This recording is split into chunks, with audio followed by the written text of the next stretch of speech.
Hello, everybody. Welcome back to the Music Buzz podcast. And my name's Henry. This week, I'm honored to be joined by award-winning composer Aaron Zigman, known for his work on The Notebook, Wakefield, The Company Men, Sex and the City 1 and 2, The Proposal. I mean, the list goes on and on. Aaron, thank you so much for taking the time. I really have loved your work for years now. And so it means a lot for you to be taking the time. Thank you. Thank you. Yeah. It's a pleasure to be here. Well, first of all, how's life for you these days? I have to say, life is very grateful. I have a roof over my head, and that I continue to work even through these difficult times. But I would defer to the latter, the roof on the head. The fact that there's so many people suffering in this country right now. It's very disheartening, and my heart goes out to anyone who's having difficulties during this pandemic and state of the world, so to speak. Yeah. Which is, I think, music, and all the stuff that comes from a lot of us, who enter in the arts is our humanity is first and foremost and most important. Yeah. So, not to put a downer on the you're fine. But that's kind of where my head's been at lately, just contemplating, just even where I live in Los Angeles, California. I was driving back from Venice today, and there's a fair amount of homeless down there, always has been, but the increase that, oh my gosh, it's just incredulous how many people are on the street. It's unbelievable. Yeah, I mean, this year just made, took a complete 180, for so many people. And so it's hard not to be in that headspace. So, I mean, it's important to be aware of things. So become a little bit more, just a little bit, you see it also, and it's become a little bit even more prevalent as of late for me, just to, but thank God we've got this vaccine and got some hope. Yeah. And hopefully, things will be returning to normal, eventually. Yeah. I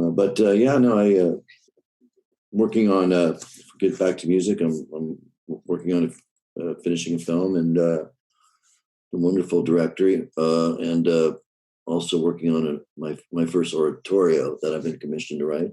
Cool. It's an interesting story. Yeah. So anyway, I'll let you do ask the questions. Oh no, I mean, no, it's fine. I mean, the first thing I wanted to ask you was how did you get into music? Was it something you always wanted to do?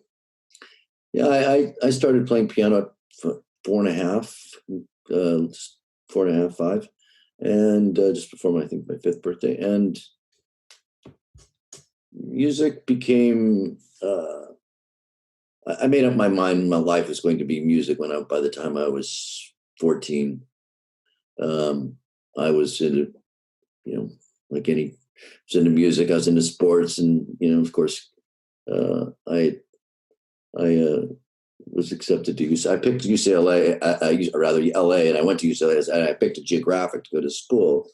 I was fortunate enough to have parents to help me out till at least through college, and so it was a bit of a interesting journey. I originally thought about wanted to go to a conservatory, and but then I wanted to play in the studios as a session musician. So I started out pretty young, and when I got to Los Angeles, by the time I was in my junior year at UCLA, I was playing on records, and that's kind of how it started. Yeah. I won't bore you with the other stuff. Of course, I had a lot of teachers and a lot of mentors and to train, and my main instrument is obviously piano, and so that was the force that really took me to places. And I started writing music at a young age as well, about 10, 11 years old. So, but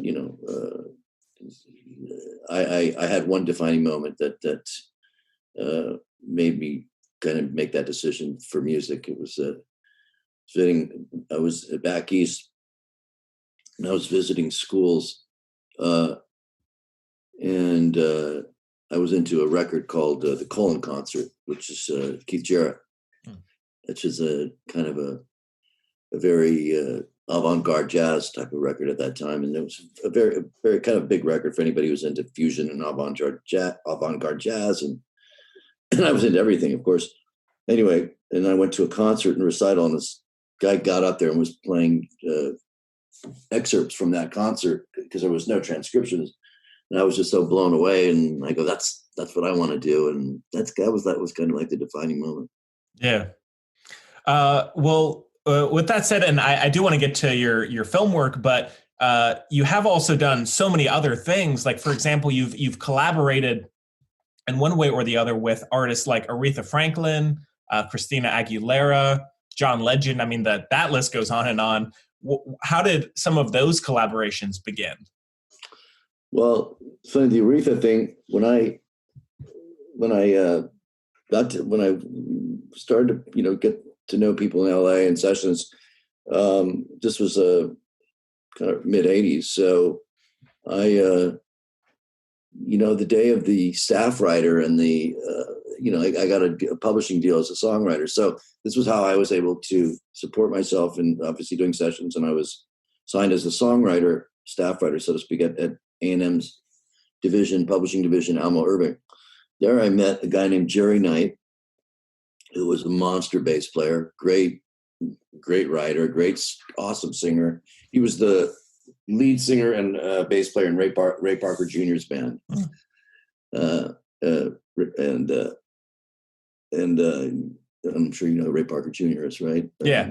So, not a lot of people might, Jack and Jill, some of the hits, he was like a legendary session guitar player who got his own thing going. Anyway, I teamed up with Jerry. We became a production team. I was, I think, 23. He was 33. Or I may have been younger, 22. He was 32. 85. Yeah, 85 is when we started writing together.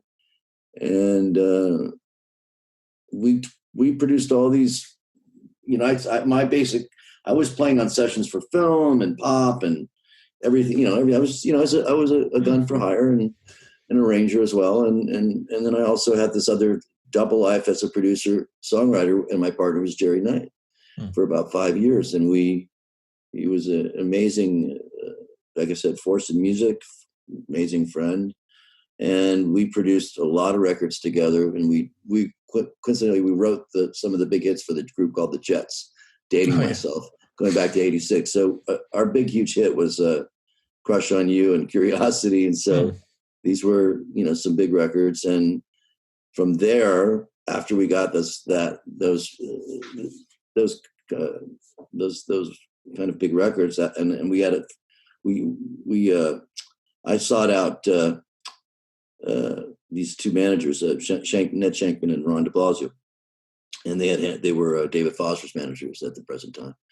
And I was a big David Foster fan, still am, and that's who I thought we should be managed by. Anyway, so we segued to them, and then they started handling us, and we started producing 2 or 3 cuts here on this person. Dionne Warwick. We did. I did have the fortunate experience of producing Aretha Franklin with Jerry and the Four Tops. We did a duet on it was Through the Storm LP. It was the Aretha Franklin duet record it was the one big one with George Michaels, I think she had. And so we got to do one cut, and it was such a great experience. And went to Sunset Sound in Detroit. So to be there and to work with her, that was a big thrill. And actually, on that record, that was her singing and Levi. We recorded them separately. We did the track out here, and then Kenny G did the sax solo. Oh, cool! Because we were basically on Stafford era stuff for a while with Clive Davis. We did a lot of records for Clive. Yeah, and so that's how I broke into the pop world. And aside from meeting all kinds of amazing people, I was so fortunate to work with a lot of my heroes. I got to. For instance, I got to play and do a lot of sessions with Steve Cropper, from Oh Booker yeah. T and the MGs. Yeah. And he was, what a great guy he is. And just, just so many people like that. And I got to meet him and Brenda Russell and Paul Williams and Rod Temperton and, all these amazing forces that were just so, I was just a kid, and these were, I was in school learning from them. So, Yeah. but all the while, still studying, and I wanted to score films really at a young age. So it took me a while to get over to that world. But in my early 20s, after being in LA for 2-3 years and then starting to play on films and work on them, so to speak, I wanted to, obviously compose for and score films. So it took a while. So I did a lot of stuff in the pop arena until I got over a certain time. I actually retired and took a sabbatical from taking any more gigs. And that was about 1.5 years. And then I broke into the film world. So Oh wow. Got a lucky break. And that's Mr. Nick Cassavetes. I have to give him the thanks, and he gave me my first shot. Yeah. On John Q in 2001. So that's really why I'm here, I guess. Sure. So yeah, it was a great experience to go into, to really actually start as a, kind of like to get into the pop scene and really eat it all up, because that was the day really, not that there aren't, still great players, and there's a lot of awesome young bands and things going on, but the Sideman Studio Cat was a little bit more in demand than they are now, right? Because and also songs, writing tunes for various groups. Now, most 95% of groups are all self-contained and do their own thing, I think, and I think that's great. It just there was just kind of a golden age. Of course, the golden age of Sideman, stuff started in the late 60s, 70s, but in LA, probably 70s and 80s up to the early 90s. And then as technology shifted and changed, right? We went from analog to digital. The world of needing fingers and needing, the idea of not sequencing a bass line and playing a funky bass line, just, without quantizing it, I loved doing that. I loved playing on records. I mean, I can't tell you how many sessions I did where, I'd be sometimes just be playing synth bass, right, and tracking with a guy named David Williams on guitar and John Robinson on drums, just the three of us. So, and that to me, the kind of school of Fort Knox of just playing real time and, in the room and physically playing together. I had so many great experiences with so many different musicians. Yeah. And still do, but not to that extent, in the sense where I'm, out in the control room and it's a live experience. So yeah, it's I love that, and it's great to see all the great young players come up today that are doing that as well. That are that you see, and some of the great musicians too, even that I grew up, even like Abe Laboriel Sr. and seeing Junior play with Paul McCartney. I played with both of them. A lot. Oh wow! So, so that is how I started my career. So I have a good sense of, I got a good sense of pop culture before, going into, and all the while always studying scores and staying current on the orchestral side of things. Yeah. So, and now, both of those worlds are, we try to fuse them as much as possible. Yeah. And so forth. But anyway, yeah. That's my background. I mean, I think like collaboration just seems to be it's such an amazing thing about the music and the entertainment industry, whether it's, a songwriter or, a composer, it's like the collaborations are endless and there's so many opportunities for that. And I feel like it could be so fulfilling. Yeah. I mean, it's very fulfilling. I mean, you mentioned John Legend. I loved writing with John. We did the end title to a film called Pride. Oh, 2004. Yeah. And it was a sports drama. And it was a story about these incredible African-American swimmers. And I'd have to go back to my fact checking. I think it was a nonfiction, fiction-esque type of story. But we wrote a tune. We had such a good time in the studio. And I remember at that time, it was like 2004. So I was just, it was just, I'm not sure if it was, it was post the Notebook. So that's kind of when I started to kind of pick it up as far as working more. And, but I remember doing that session, particularly with John, and then doing this huge choir and it being a real, big production. And it brought me back to, my pop days, which was made it fun. Yeah. And he's a great guy. Yeah. Well, now I've heard a lot of different things from different composers. Are you someone either now or perhaps when you're getting started, are you someone who listens to music a lot or not so much? Oh yeah, I listen. I listen to music a lot. I listen to all kinds of music, but it's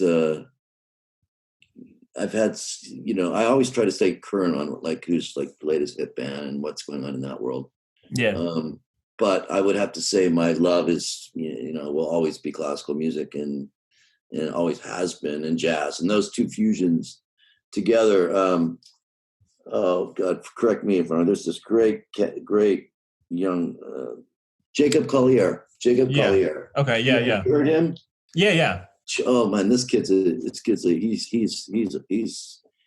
what I call a two-fisted harmonic junkie, man. He's like that's you should hear his version of Lionel Richie's All Night. Okay, I'll check it out. Stupid, meaning like stupidly great. Yeah, and I think Quincy maybe had a hand in maybe discovering him a little bit. I noticed on one of his videos there's a little shot of Quincy there, but and then of course that's I think Foster produced that all night long. You know what I'm talking about, right? Yeah. So anyway, it's the listening side is classical and jazz and but I would have to say I'm really probably air more because I'm a jazzer at heart and I play jazz and but classical music is the derivation of it all. Right. But then there's that fusion that happened really in the 30s and the 40s and maybe even a hair earlier, the impressionistic quality, I don't know, when I like to talk about this. Sometimes I like to talk about how Ellington's favorite composer was Ravel. And a lot of times in Ellington's big band stuff, you'll always hear these really intricate, beautiful intros that he does, right? That are very classically driven, and then he goes into the A, and he goes into the head, starts playing, and Duke Ellington was one of the gods. He was so educated and so brilliant, but but he had that also had that beautiful classical influence in his writing. And jazz, they all just kind of seem to have a really good meld. I like my compositions, my concert compositions have that influence definitely inside harmonically. I always feel I'm always looking for that kind of way to twist something and make it very harmonically interesting. Yeah. So that and space. But yeah. Well, now. Talking about some of your the film work, I mean, of course, the Notebook is a huge one. When so many people, when they think of romance movies, that's one that comes to mind. I mean, it does for me, and it has had such a life to it, and I feel like was that a great project to work on? Did you know when you were doing it that it would have that kind of life to it? Well, I was, I mean, I have to say that. Whenever I'm doing something and I'm super charged and thrilled, and first of all, with Nick, I've done all his movies since The Notebook. I mean, since John Q. So we've done, I guess, 6, 7 films. And on The Notebook, especially, he had me I went out to the scouting location. I was involved literally, good 6, 7, 8 months before they even started shooting it. Hmm. And then I wrote a few things. And then I went on the first time I went to South Carolina, we went to Charleston. It was the most amazing. It was so, the landscape was just absolutely, it was the summer, and the landscape, we went on this huge 400 acre house, and it had kind of a bit of a river in the back, and we went on this long paddle boat thing. It was like being in a Monet painting. It was crazy. Right. So I took pictures and brought them home and I left them on my piano. And I spit Nick back the opening titles, which is the solo piano opening of that piece. I always wanted to put just a few little bit of string, pads underneath, just to kind of bring out the harmonies a bit. But he said, no, I just want solo piano. So I came back when it was time on their first week of shoot. Well, actually, I was there before they started shooting. So, but my second trip back, he had taken some B-roll and basically put together the opening sequence, and he said, "Come on into the tent. I got a surprise for you." And he had my demo of, it was live piano of the piece, Tempt Up to the Picture. So that movie was very special for me because I was there from inception to kind of, not inception of the script, of course. That was the script, and the film actually had been around for a little bit. And then they brought Nick on board to do it. Of course, did such an amazing job. Of course, everybody knows it's a Nicholas Sparks, right. A schematic and book based on the book. But so they, to be that movie, I probably was on set more than any other film I've ever done. Hmm. And I was there in the beginning, I was there in the middle, the end. And there were a lot of pre-records to supervise as well on that as well, some of the jazz pre-records and things like that. Yeah. So that I did on camera with Nick, but it was a lot of fun. You never know what a film's going to do. But I have to say, the reason why I love you bring up a really good point. It had a jazz undertone to it, but I feel it was very kind of classically driven, the themes. But I always would use, not always, but I used jazz undertones in various cues. I never went to the modern. I never wrote a cue that was, I felt like in modern day. I always stayed in the 30s and the 40s, or kind of in that, whatever you want to call it, I don't know, Brahmsian, Rachmaninovian type of tune-ish quality, as I tried to, Nick wanted themes. So that was, there was a challenging thing of keeping of the various themes and keeping things cohesive. And, but I had a lot of fun. That was maybe that's one of the, I've had a lot of fun experiences, and that is certainly rates as one of the most gratifying experiences of those, the year I was on that, 6 months to 7, 8 months I was on that film. Yeah. Oh, wow. Yeah. And I mean, that film is a great example, but one of the reasons why I love romance films like that is because, I mean, musically, it does offer a lot of opportunity for interesting contrast and variety, because of course, you can have really sad, heavy moments, but also you can have very light comedic moments as well. Is that because you've done many other romance films since, is that something that comes to mind? Is that just kind of a natural aspect? Well, in The Notebook, I didn't think there was anything comedic in that film. No. But I know what you're saying. I mean, one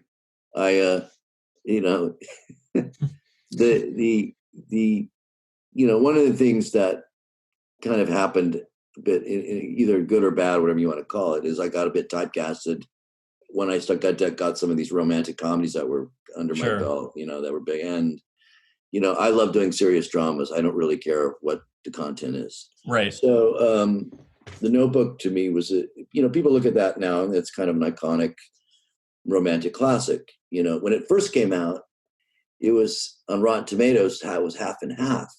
Oh, so really? 50% like, 50% didn't. In other words, it was a little bit at that time, hair on the sentimental side for Hollywood.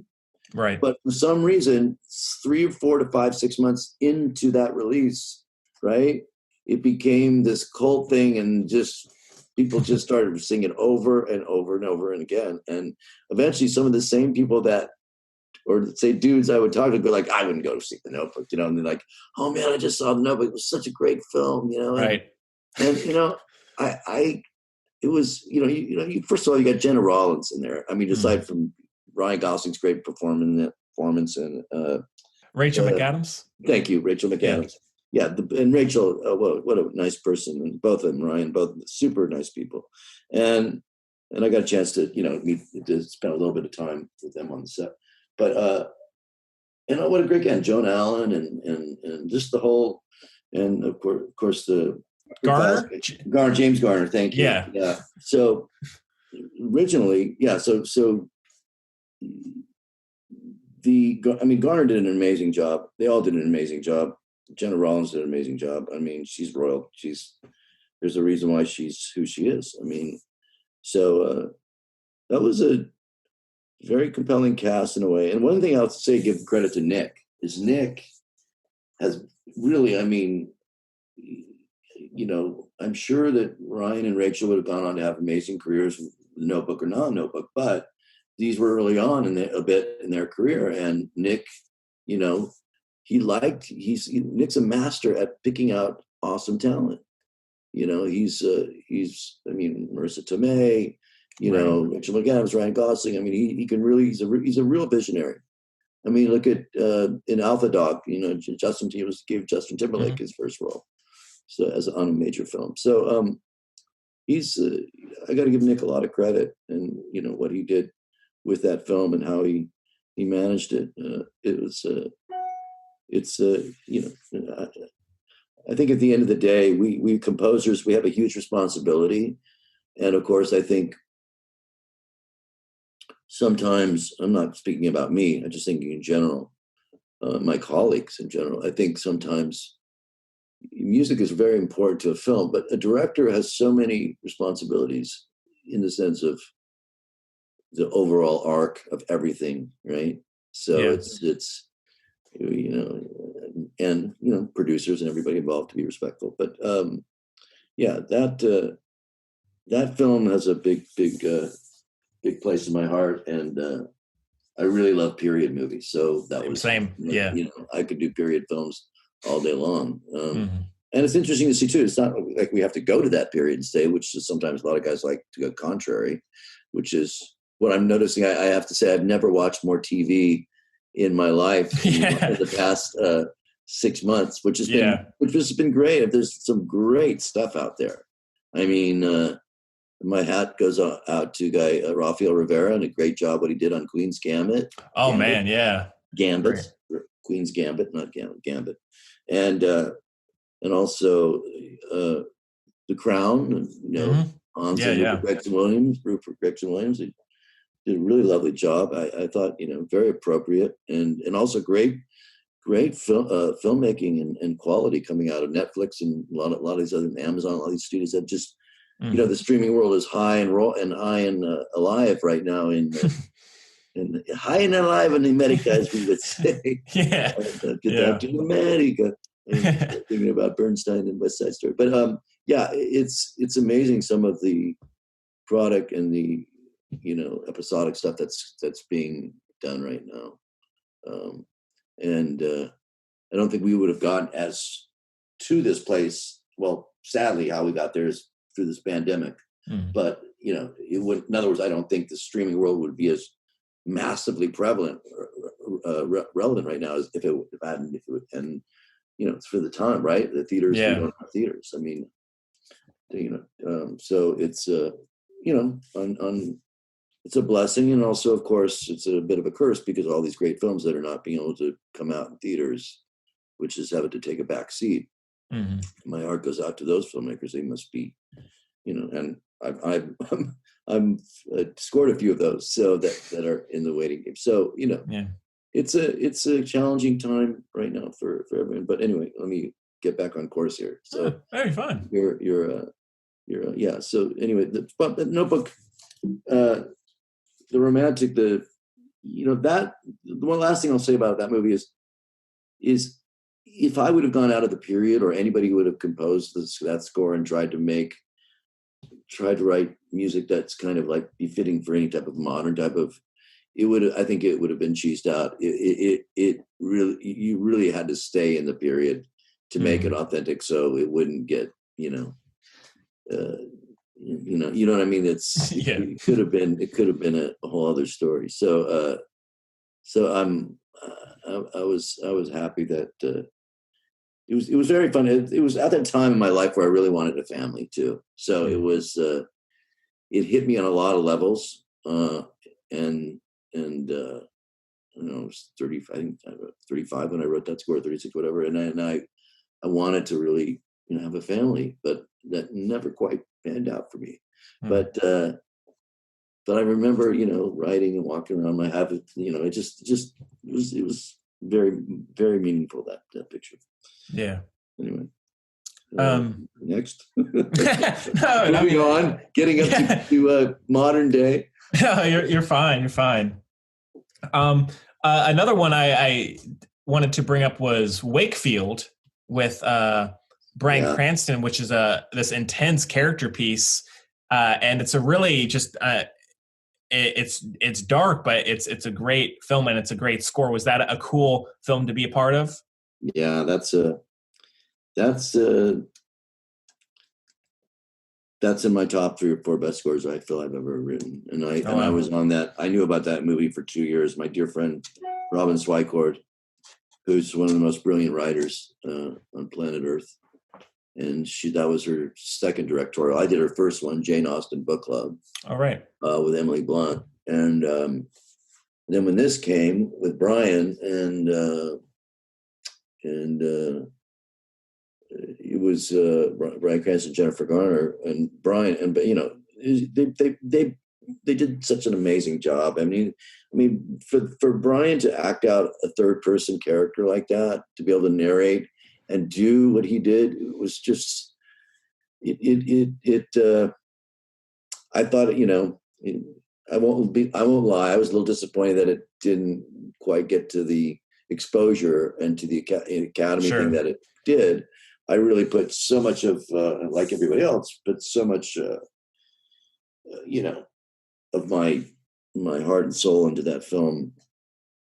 And it's like 70 minutes of music and it's constant dialogue. So it was, but it was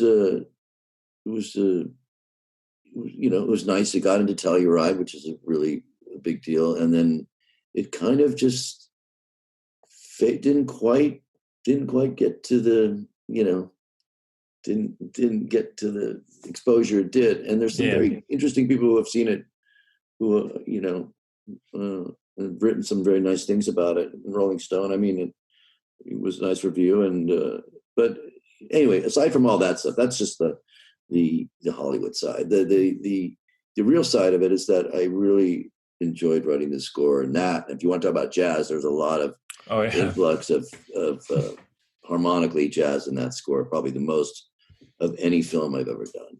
Oh wow, for sure. If you really listen to, if you analyze that score and you broke down certain cues, there's a bit of Herman-esque quality to it, and it's my voice, but it's tune writing. It's not. I mean, the opening titles are. And there's the modern in it as well. The opening, I sequenced the cellos and had them kind of very so they felt very quantized and not felt, they were perfectly quantized, but they were actually real players. And I just broke it down and just made it feel like it was just actually coming out of a sequence, like it was, there was no movement on that ostinato in the opening titles. And then I brought in, various, I used, one of my favorite musicians on planet Earth, a guy named Martin Tilleman, who's the electric. He's a cellist, great cellist by rote, but he's an improvisational cellist, but electric cellist. And he's the guy responsible for, if you like all those great pulses on Pirates of the Caribbean, he did a lot of stuff with Hans. And oh wow, cool. I think he's now back. I think he's back now living in Switzerland. But I've used Martin a lot, and Martin is. Really comes with some really interesting tones. I mean, I've never seen anybody who can just take a cello and have it sound and just come up with kind of like I said, just like a really cool ostinato, and it sounds like 12 players. I mean, right. And plus you can go below the staff, so he can make it almost sound like a contrabass, and go higher, and he's a great improviser. So, and he has all the tricks. He's amazing. He was a big force in a lot of movies for like I said, for Hans as well. Yeah. And for a lot of other people. So, sometimes we do a film and we write something that we think is cool, but it takes still, that's the beautiful thing about, certain types of films. It takes that collaborative kind of casting spirit of, you cast the right musician for the right thing. You take your work and then you elevate it. And something that can elevate it a little bit more. And I'm, for the most part, pretty succinct in my ideas and what I write and what I put down on paper. But there are some players that I love to use, and just sometimes on things that I can let go, like a guy like Martin Tilleman, or a guy like Charlie Bicheret, for instance. He's a violinist in LA he plays electric violin and also can play through any chord change I throw in front of him. I mean, he's another stupidly harmonically deep musician. I mean, that guy can just, I could put anything through him on a cycle of chord changes. They could be really complex. And I wouldn't even, of course, it's always nice to put a chart in front of somebody, but I could not have a chart from his ears. He's just got great, huge, big ears. And so I love working with those types of players, and I'm so lucky. And I'm blessed to be, in Los Angeles, it's the one thing about Los Angeles is a little bit unique. Look, there's great musicians everywhere in the world. I mean, unquestionably. I mean, you think of some of the orchestras, we have great orchestras here, great orchestras all over Europe, and, China, and every place, Berlin, amazing players in Berlin. I just did a film score, and I used a lot of players out of this studio called Teldex. This was a while back before I'm not sure what the COVID laws are right now, but it was the first time I worked with the German orchestra, and they were amazing for studio for a score, and just, on a parallel and the other great orchestras are also in London. Right. So, but here in LA, we have this kind of melting pot of so many musicians that just, they come here to work on film. They came here to work on film and records and everything this way from Sunday, right? Mm-hmm. So we have it. We kind of have the ability to be able to do anything in this town. If you want somebody to play Duke, Pedro Eustache, there's your guy. He's a master at every ethnic flute you could think of, and he's from, I believe, from Central America or South America, I forget. But Pedro's a lovely, lovely, lovely guy, and incredible. So that's a real kind of fortunate thing about this town, is we can kind of, and now with the internet, you can go on and get any, you could have somebody from London be playing on your stuff. So it's all, now everything is interchangeable. And I think we're learning how to deal with that, right, with the Zoom stuff. And there's some very good, connective software that enables you to eliminates latency. I remember recording Berlin, and that worked out pretty well. There was just a tinge of latency. Obviously, Zoom is not a good place to record, but sure, get on it and watch it. And maybe they've improved it, I don't know. But that's why film scores are always going to be, so prevalent, and I get so excited to do them because there's so much possibilities. And it also depends, of course, what genre you're doing, but the sky's the limit, and there's no rules really anymore. Everybody, we're breaking all the rules pretty much. Yeah. A lot of great composers coming up. Yeah. Briefly, I did want to ask you about, because I don't want to take up too much of your time, but I'm good at whatever you need. I'm good. About Escape from Planet Earth is just such a cool adventure film, and also a cool, interesting part of your work. How was that process, that work? Well, that was a massive amount of work to do in 7-8 weeks. It was a 70-minute score, and it was, for me, one of the most definitely, also that's kind of like my homage to John Williams, if you will, in a way. My attempt to aspire to be in that, so as I wave as I go to salute, so to speak. But that was a very complex score, and it had a lot of movement, and I recorded it at Abbey Road, and cool. Players there. I remember those recording days. It was they were just amazing. The brass, and there's a ton of brass in that so it was a very action oriented score. Sadly, it got buried in the mix. But stuff, as they say, stuff happens, right? Yeah. So anyway, it was the pet animation project for a particular studio, and a particular guy who ran a particular studio, and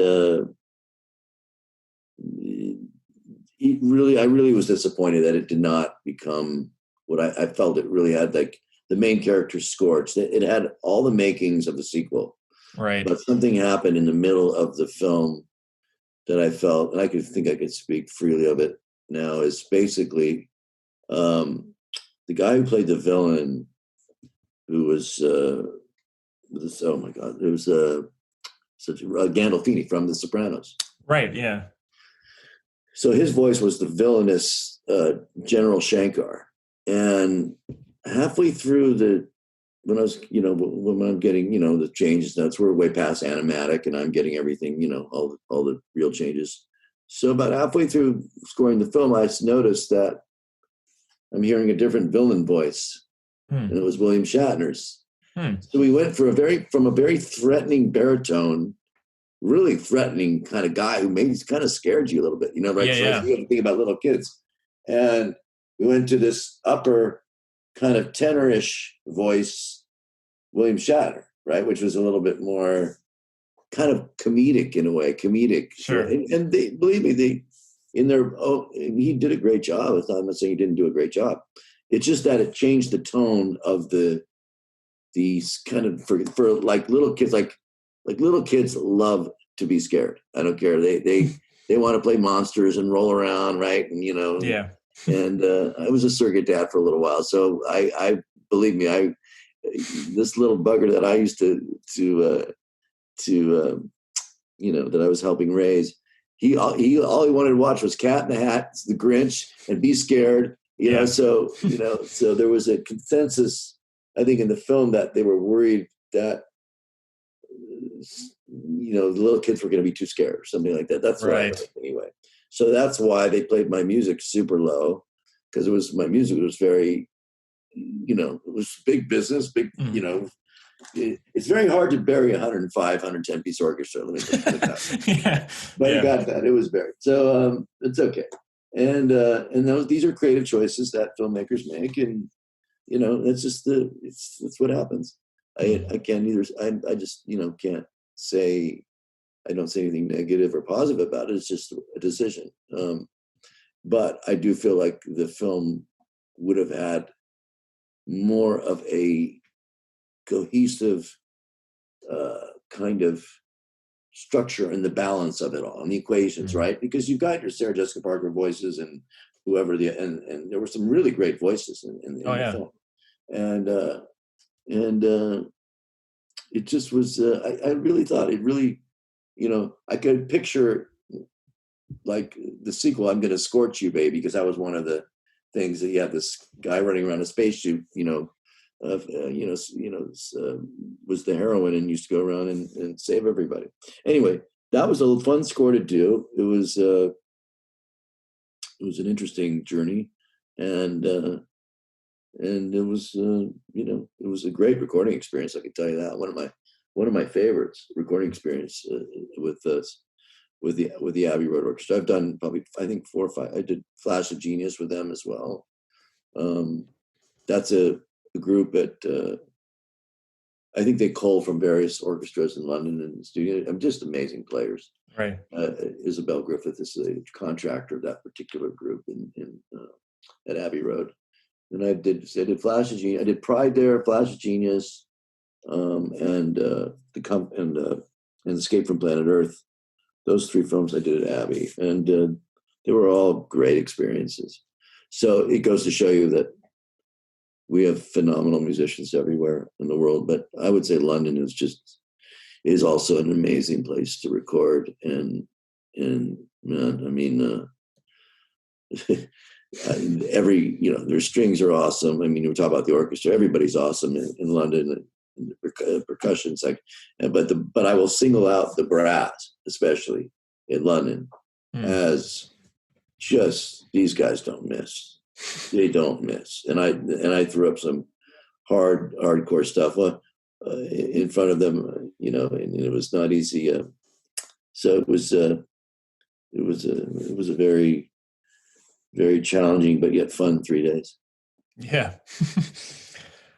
Was doing animation in a different process for you? Or, no, or animation. I mean, when I did Bridge to Terabithia in early on, which is right. kind of a partly animated score at times. I wouldn't say of the highest caliber, but it certainly had there was some good. It was like 20% animated, 25% animated. Yeah, I did like the big 8-9 minute battle sequence and some of the other stuff in Bridge to Terabithia, and I wanted to get into animation a lot sooner. So I love animation because animation is fantasy. And same. I'll tell you, when you get the fantasy animation projects, that's really where pop culture really helps, because the fusion. I fused a lot of pop culture in Escape from Planet Earth. I don't know if you saw it or not. No, I did. Yeah. I saw you did. It. So the scene where they come down, in the end, and Beatles, they got those 3 Beatle characters. Mm-hmm. So I did that. I wrote that sequence, and it was, don't stank, don't stank. It was, supposed to be a bit of a Beatle playoff, and then all of a sudden, then they hit the villain. They told me about the Beatles like this. They sound like Ringo and Paul. He thought we were crazies. That's when Scorch and Gary are falling to the ground, and they So that's a funny, interesting story, because I wrote a 9-minute sequence. That was actually my best cue in the film until they edited it. In the end, they put the track of one of the end title songs I wrote right in the middle of when the biggest moment where the chord changes, where harmony switches, and all of a sudden the melody comes in. That's a sweeping, it's the right time for the big moment, right? The thing where Gary and Scorch are falling to the ground, making their last rites to each other, and I love you, man. I love you. But it was very it's an emotive, not too over the top ending, and then so they cut that all out. So it was like when you write a 9-minute cue like that, because there were 2 battle sequences before it, so you work so hard to get to that payoff in the end, right? Mm-hmm. And it was I don't need to mention it. It was just one guy who just, decided to cut it out. Yeah. And that was his decision. So, okay. Mm-hmm. But it really, things like that, I'm sure we're talking about composing music. It's like, that's what all of us go through. I am not alone. I talk to so many of my colleagues, and we could all share, war stories of like that, where, we work so hard to do something, and it's working so well, but for some reason, it gets thrown aside. So look, we just, you just accept your fate, and you're gracious about it and move on. But, when you do these kind of things and you want the inside stuff of different things, I don't mind sharing things as long as, you know, yeah. As long as I remain respectful and not, you know, I'm not bitter about it or anything like that. Believe me, I let that go a long time ago. But when you're in the moment, you know, when they're, you know, for instance, like they dubbed that movie in New York, and I'm here in LA, and my music editor's in New York, saying, Ziggy, man, the music's playing so loud, not too loud, but it's really robust, and everybody on the stage is happy, and you know, it's really helping the film. And then you're like, oh, great. And then you get that big call, you know, dude, I hate to tell you, but it's not going so well.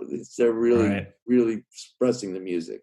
So, you know, I've always been one of these guys.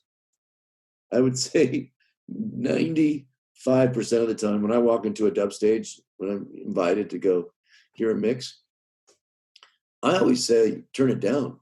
Like I'm usually, you know, what was my, and I pick, you know, I don't comment much, but I'll give a general note. I'll either say that maybe the music's a little hot for my, you know, I think. I rarely have ever said, bring the music up. I'm not like, I always am afraid of that. You know, I don't want to call too much attention to things, but there is a strike zone and, you know, one of the beauties about, okay, like even the film Wakefield you talked about, this is getting back to the music, my war stories about, you know, where music placement should be. I always feel that in any film, it's like a strike zone, you know, baseball player, you know, it's like, you know, they show the corners, you know, the outside corner, inside corner, you know, guys that, you know, so pitchers, you know, you always see that imaginary corner that they show on TV when you're watching a baseball game. And so it's like that in music. There's that little box where music can live, right? And if it goes if it tips just 1 or 2 dB too hot, it can really, and I'm really talking about 1, 2 dB can make a big difference in the cue, or if it's just too soft, where you feel like you're losing that cue. Right. There's a real strike zone, and the guy who mixed Wakefield, I've had the fortunate experience to work with some great mixers, like, you know, Ron Bartlett, Chuck Massey, and John Taylor, and the guy who did Wakefield was a guy named Zach Sievers. And Robin Swicord the director was so gracious. She allowed me to do the, you know, 8-9 days on the dub and work with him on the mix. And that was really, I have to say, of any experience of a collaboration, was really, really, really, really amazing to be able to sit and just do the music mix and work with a guy who was so open-minded, yet so talented. And, you know, this guy's a real genius. And it's one of my,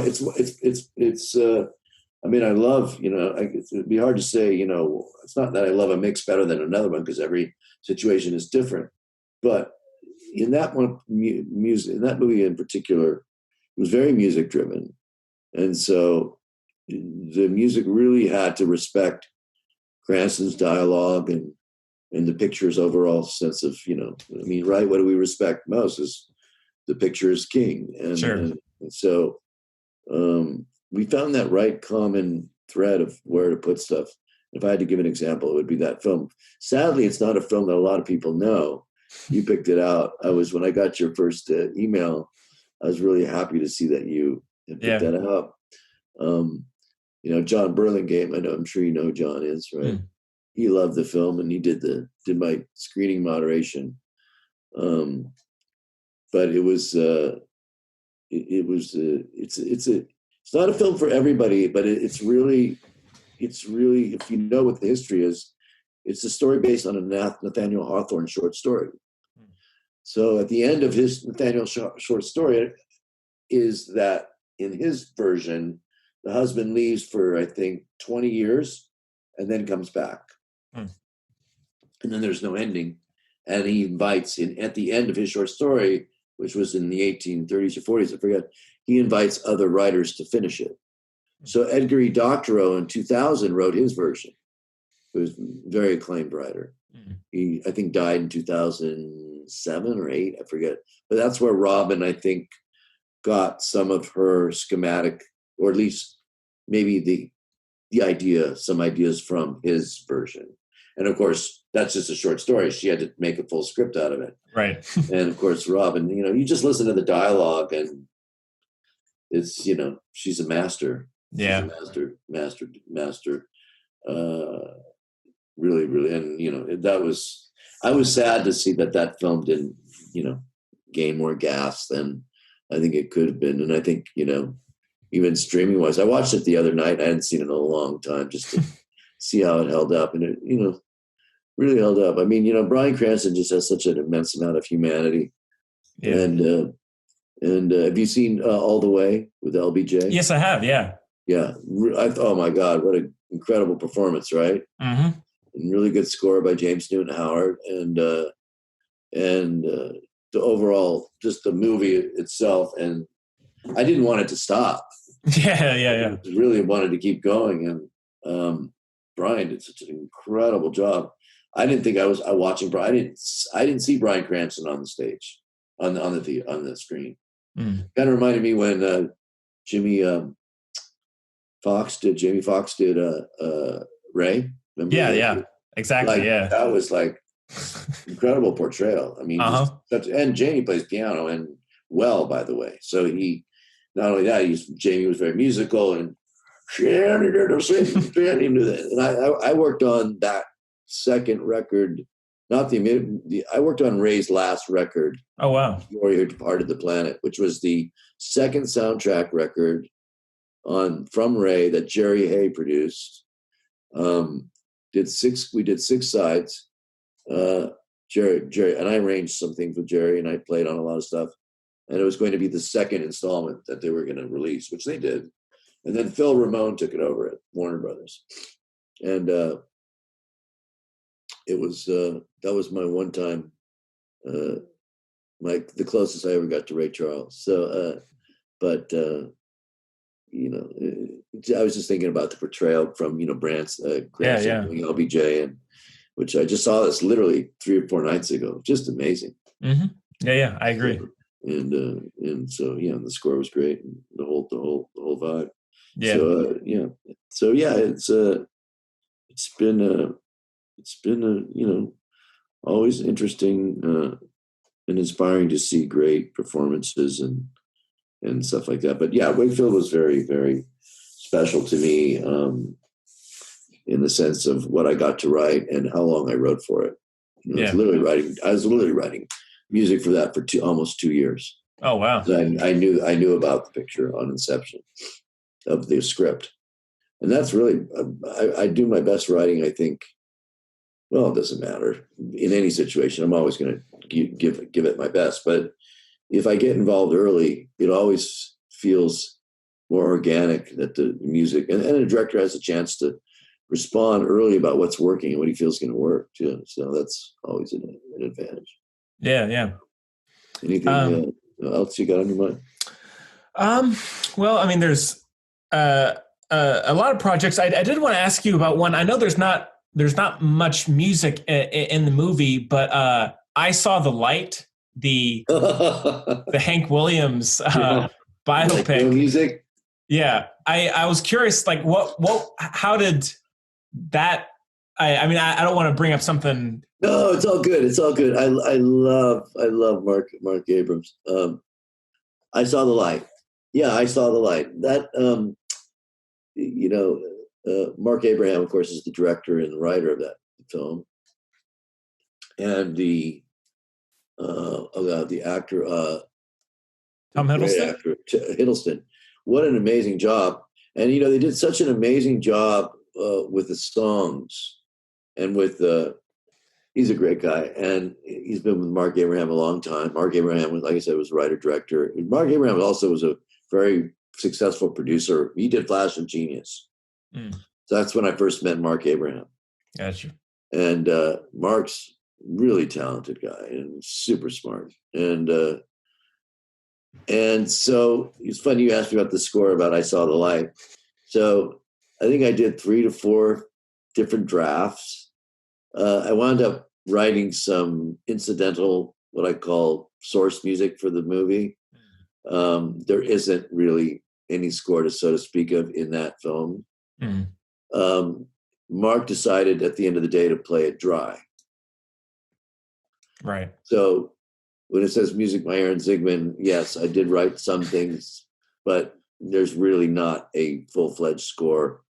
And had the film gone up to the Academy, I never would have been able to have even been qualified because there wasn't a, I mean, it's right. Just, yeah. It was all good. I had written a score that everybody seemed to like towards the end. It was like 30 minutes of just very simplistic kind of, stuff. But at the end of the day, it was Mark's decision, and I respect it.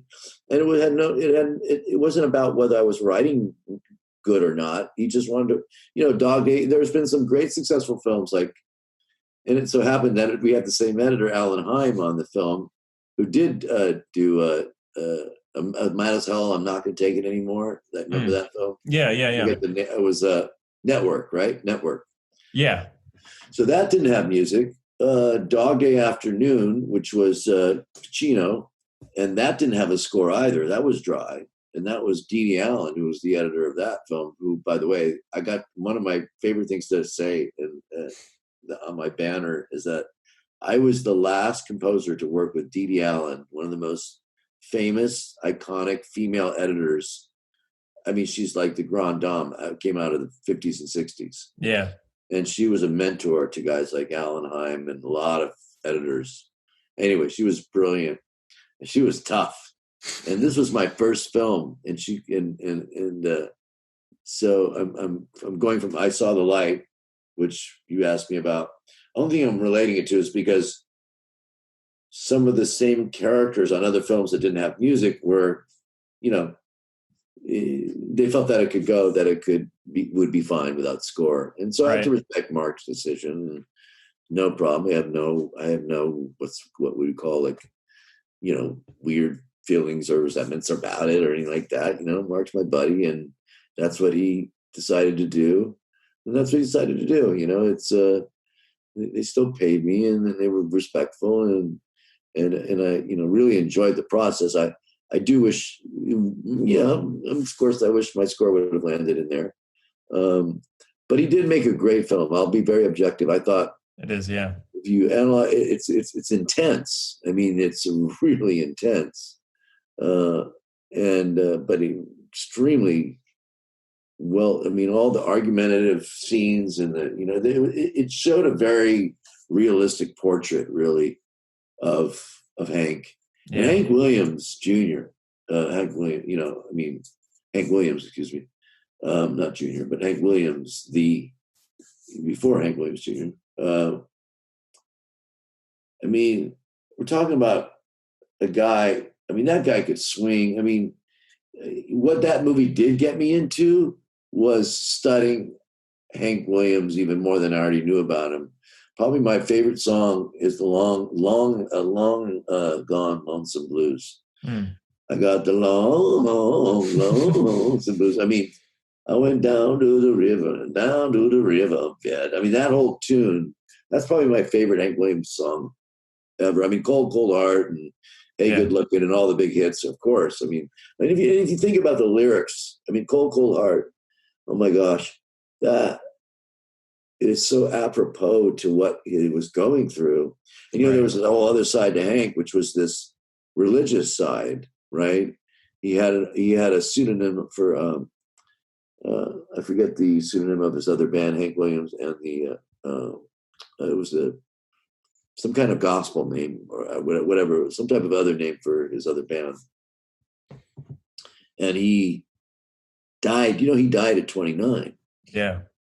And for what he wrote and achieved and the impact that he had on country music is just, it's almost in a way like, what young Mozart was to classical music, who most prolific writer for how many years he lived, right? Mm-hmm. It's a question to I'm not comparing the two as musicians or whatever, but Hank Williams had such a force when you get into really listening and studying all his music. I mean, he had a way about him also, the rhythm and blues factor. You could tell that he was very influenced by the African American community and that whole vibe of the way that his funk, man, he was funky, but he didn't get that by himself. He got that listening to other I believe in my in a good way. And I'm not saying that as a stereotypical thing. It's really true.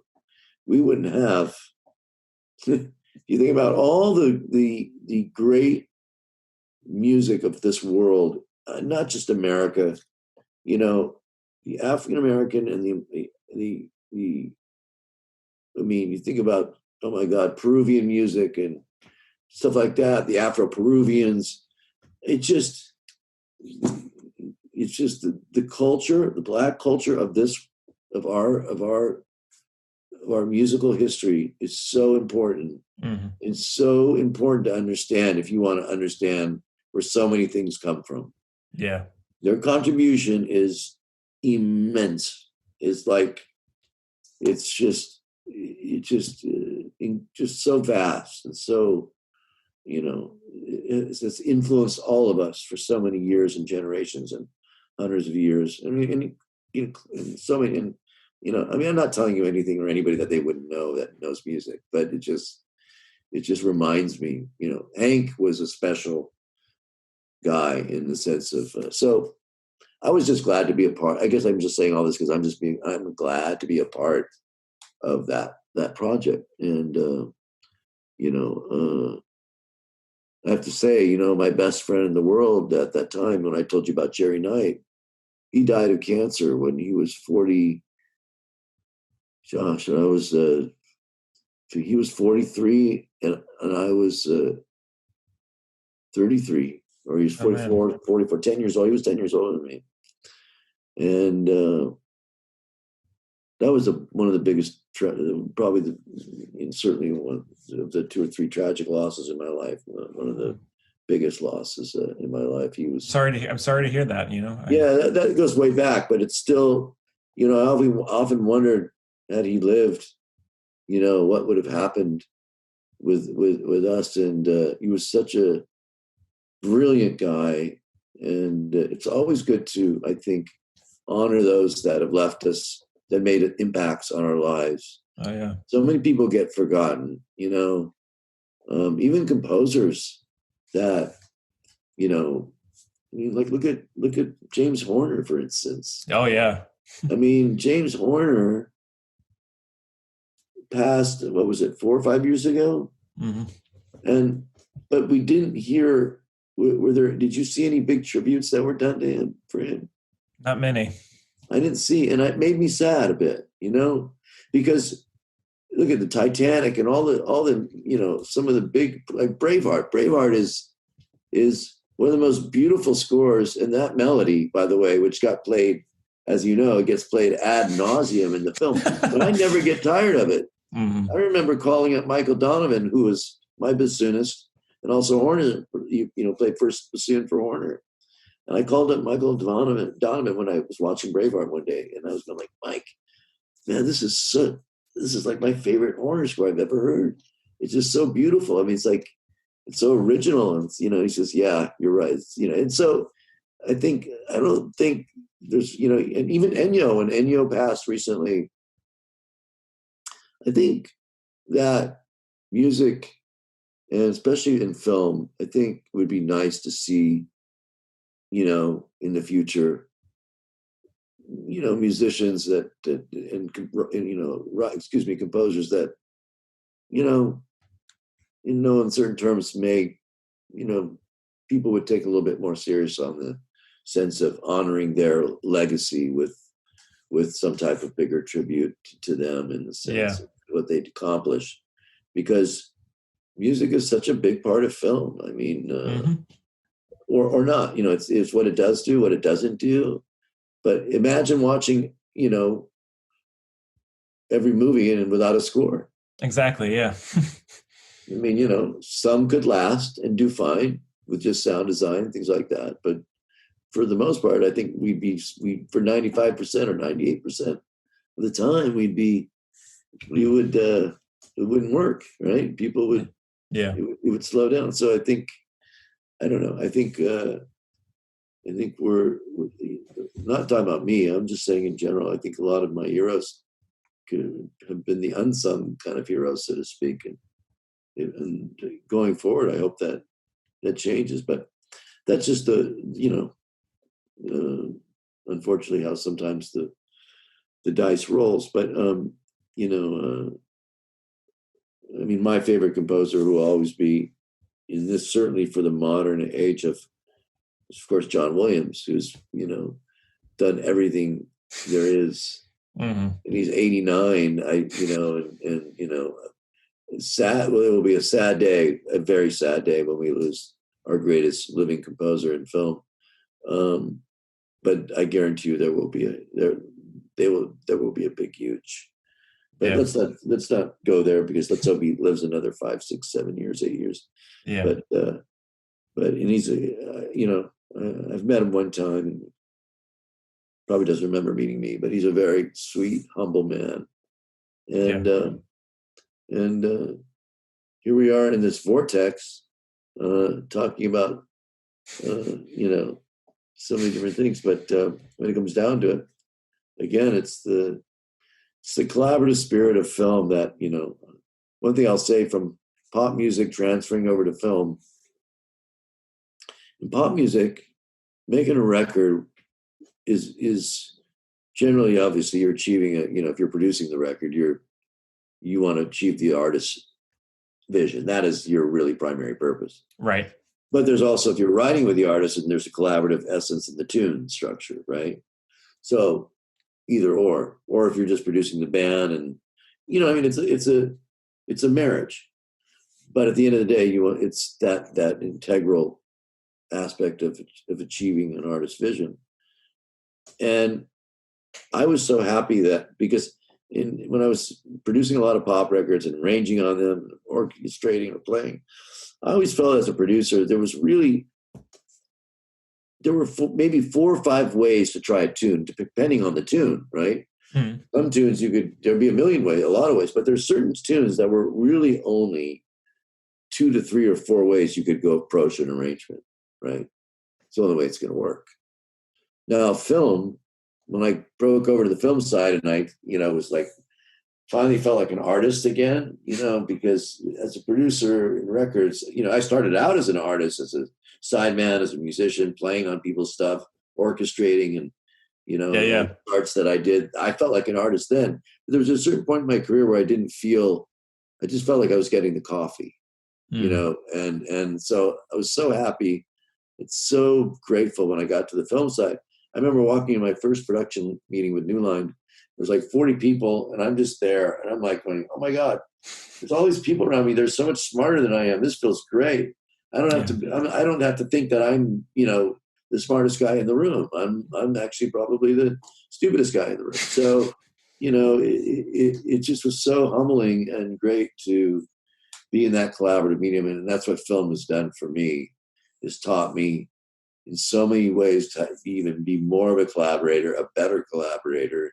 And it's really took me up to only until 3 or 4 years ago to really understand the true essence of collaborating with everyone, not just the ones you get along with, the ones you're used to working with, but every single director or producer or whoever you're working with that has an idea, is basically to honor those ideas, and because everybody, well, especially when you work in film, the thing I will say about any composer that's, starting out or working with directors, if a director has an idea for a cue, for instance, or an instrument, and I'll give you a quick anecdote before we close. I'm sure we're coming to that time, but you always want to, even if you don't agree inside, you always want to show it's always a yes, right? We are, because I will tell you, sometimes you'd be surprised when you're wrong, right. And if you don't show that person his idea or her idea, then you're not honoring the true spirit of collaboration and giving that sense person of what they think. Because anybody could throw something at me and I can, sure, give me till tomorrow and I'll show you what that looks like. Or give me, or even sometimes I have to do it on the spot. But whatever the case may be, you have to be really that's what endears you to the process of collaboration. And then there's times when, like I said, when I even admit that I go, you want to use a trumpet in this? It's going to be completely. And you know what? The person was right. And it's not like they knew a lot about music, but they had an instinct. Yeah. And so I was resistant to it, but after I did, I go, oh, it's not bad. Yeah. So I think it's like that. We could say that across the board for everything, but especially music, composer to director or composer to whoever is, saying something in the room. You want to honor it and be it, and be that, have that validation and give them that validation. Yeah. Because like I said, you may be wrong and they may be right, and that's the biggest thing I've learned in the last 4 or 5 years is just we're in this it's a very creative business, and you have the chance to be creative and show your wares, but we get those music moments, not on every film, but some films we do. Right. And that's your time to, like, when you're up at bat, you can shine, great. But for the most part, we're serving the film, which is, again, I'll tell you why that's why I love writing concert music so much, because I'm given a commission to write a piece of concert music, and they don't hear it until it's time for rehearsal. Yeah. So, which is, I did this piece with one of the things that was really fun that I had a lot of performances slated after the San Francisco Symphony, but I wrote a tango piano concerto for a very famous pianist named Johnny Thibaudet, wonderful pianist from we've become friends over the years. Actually, he played on Wakefield. I don't know if cool. And so that was a gas, and we have more performances coming up. But do you know much about Astor Piazzolla? Can't say I do. Astor Piazzolla was the guy who bridged tango into the modern world. Okay. So he's from Argentina, Buenos Aires, in that area, and he was a great bandoneon player. The bandoneon is like the Argentinian recorder, right, equivalent to what the word, but it's a very complicated instrument. It's not like a regular accordion or a musette. It's it's got its own language. So anyway, so I've been a Piazzolla fan for many, many years. And so when I got a chance to do this, I was so excited because he enabled it to take us to a different genre. That's what, by the way, a lot of people do, before us, is when you break the rules and it becomes successful or it's accepted, then it gives the next person to be able to go take it somewhere further. Right. If you're like me, you're noticing films that are period films where you're hearing backwards guitar effects and things like that, and nothing that really relates to the period, and they're going contrary and going with a modern type of score. Right. Which is cool. I think a lot of that works great. Just depends what the situation, because the traditional can get a little bit sometimes that's the word I'm looking for, a little cliche. But I think there's room for both, or not, one or the other. But anyway, so yeah, I'm very lucky to one of the things I'll say is I've been working with some young, great, up-and-coming directors. This girl, Lisa Donato, who's amazing, and I just finished a film with this young phenom. They're both Ben Epstein, and both filmmakers are just fabulous in their own right. And I've been working with a lot of younger filmmakers coming up that I think are the next generation of great filmmakers. Yeah. And also there's also the generation we have, which is also great. So it's also great. Yeah. So it's a really, if you think about it, I think our business is becoming even highly more competitive than it used to be. It's always been competitive, but it's becoming radically more competitive, especially with the use of technology. Yeah. Anyway, so Are you from where are you from? I'm from Hillsboro, North Carolina. I'm in central North Carolina. Oh, so you're in north. You say north or south? North Carolina. North Carolina. Okay. Yeah, okay. yeah. My best friend grew up in North Carolina. Oh, cool. Yeah. No, it's a good spot. Hillsboro. I heard it is a good spot. Yeah, I see the Revenant behind you. Oh yeah, I have movie posters all around my room. So, Cool. but yeah, well, Aaron, I mean, we've touched on a lot. Is there anything else I haven't touched on that you would like to bring up? I mean, I don't want to leave anything unsaid. No, just make sure that I see this before you put it out to your. I got you. Or hear it before you put it out. I got you. That would be my only. If that's okay. Oh, absolutely, yeah. I want to make sure that I didn't diss anybody. No, you're fine. I'll make sure to send it to you. Yeah, it's So I've done a fair amount of these podcasts and things, and so, I was really, but just so you know, I was really flattered and really.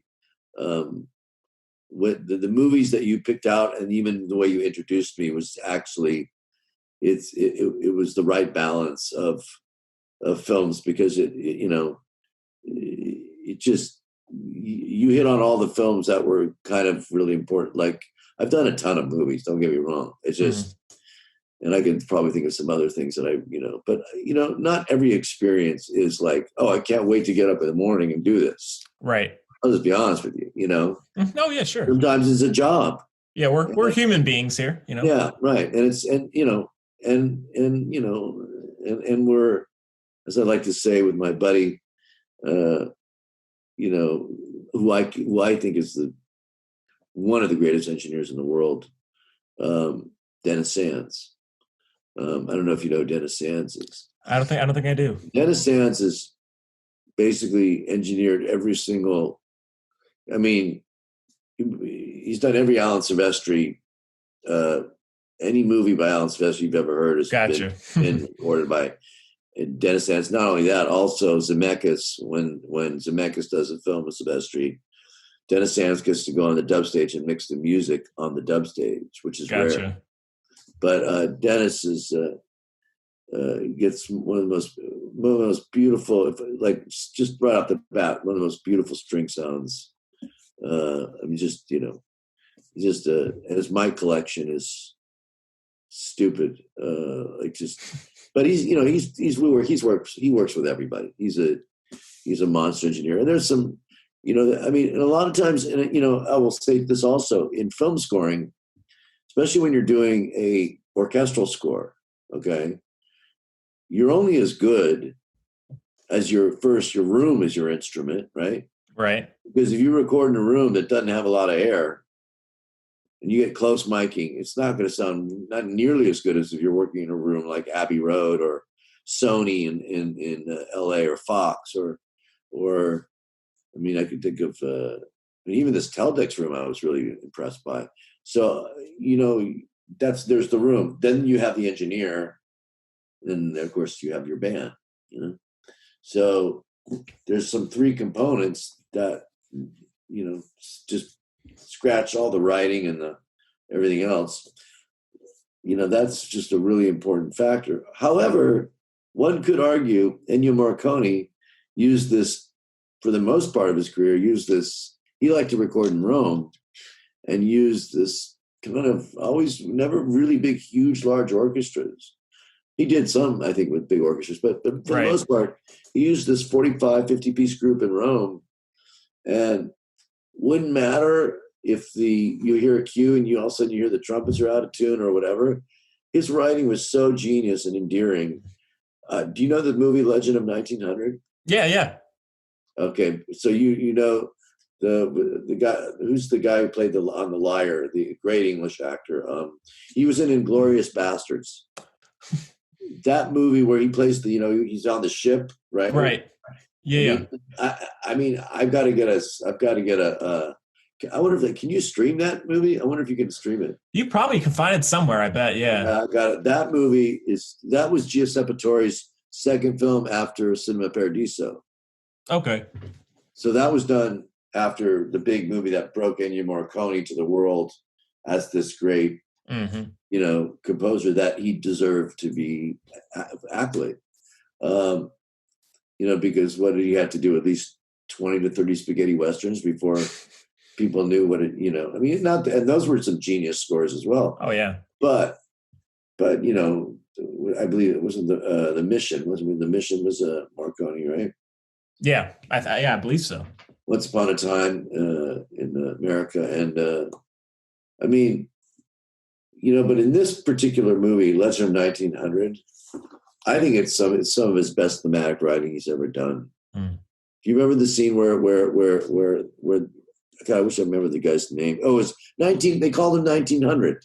1900, the pianist. Yeah, I know what you mean. Yeah, you have to watch this movie again. Yeah, it's been years since I've seen it. Because the guy that played it, there was an old show called The Mod Squad, so a TV show in for years, and the guy who plays, I think he's like the Fats Waller, or he plays a real non-fictional pianist who hears about this guy on his ship, and they have the famous piano duel at the end. Yes, I do. Oh my God, I don't know whoever helped Morricone write that, because that particular piece, I think there's somebody. But don't quote me on this one. But I think this is between you and me. He definitely had to have brought somebody in. It was ridiculous. Right. it was like a piece that was really meant for four hands. So, but it was so well done. You should rent the. You married? No, I'm not. Whatever. But whoever your significant others are, if you have one or if you don't, whatever. But you should watch this movie with somebody you like, or whatever, or by yourself, whatever. It's just such a great. I will. I know. For me, it's a litmus test. Anytime that I feel like if I get lucky and I meet, I've been single for about 5 years now. So if I meet a girl, I think I'm gonna, okay, this could be a keeper. These would be my certain movies that I would play. That would be one of them. Yeah. See how they respond to it. Right. Right. It's something that really charges you, just in every way, intellectually, musically, feel good, humanity, empathy, the whole thing. It's told but through the lenses of a trumpet player. Right. He walks into he sold his trumpet. And you have to watch it again, replay yourself. I will, yeah. And I'll let you know about it. Yeah. You'll thank me. Yeah. So anyway, if you've got enough to put together what you need, I'm sure you probably do it with my motor mouth. No, it's been great. I mean, Aaron, to wrap up, I mean, thank you so much. I mean, as I've said, I've enjoyed your music for a long time, and it means a lot for you to have taken the time. So thank you.